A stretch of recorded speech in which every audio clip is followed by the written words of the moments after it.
Yeah, so it didn't make up the P and the C. So here's formulas part 1 of, I don't know, a couple. 2, I think, but maybe 3. So I need to give you a formula for n permuted R ways, right, which really is n things in R slots where order matters.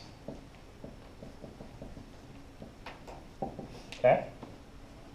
And I think we found out that you should take the number of things factorial, and then you need to cut the tail off of this thing, right? So you need n minus r factorial to cut the tail off. You guys cool with that? Okay, so that's when order matters. When order doesn't matter, n is again things. The C means that order doesn't matter. And R means, what's R? Slots. That's again the slots, right? And this formula should be what? Anybody? What should we start with? What did we start with last time? N factorial. Yeah, we started with n factorial, and then we still need to fill all the slots, right? So we need n minus r factorial to make sure we've got this tail cut off. And R factorial. Yeah, and then we need an r factorial on the bottom to cut out the number of rearrangements. You guys see that? This thing is also written this way. Has 2 big parentheses, an n and an r, like a 2 vector, right? You guys see that? This thing, when we want to say this, we'll say n choose r.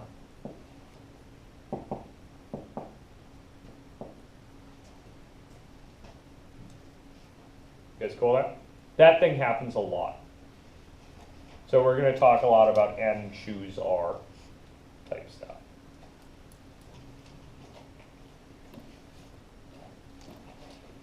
Cool? Questions on these? Okay. What are these actually used for? Exactly what we've been doing. When you've got some stuff and you want to allocate it amongst some spots. So a kind of mathier example is when you want to take something like this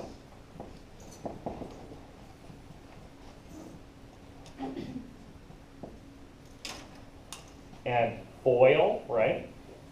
But this is like lots of foils probably. There's a nice formula for the coefficients on this. And there, I think it goes like this.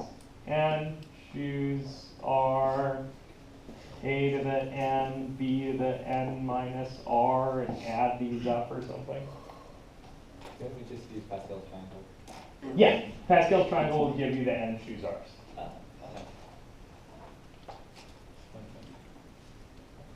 Cool.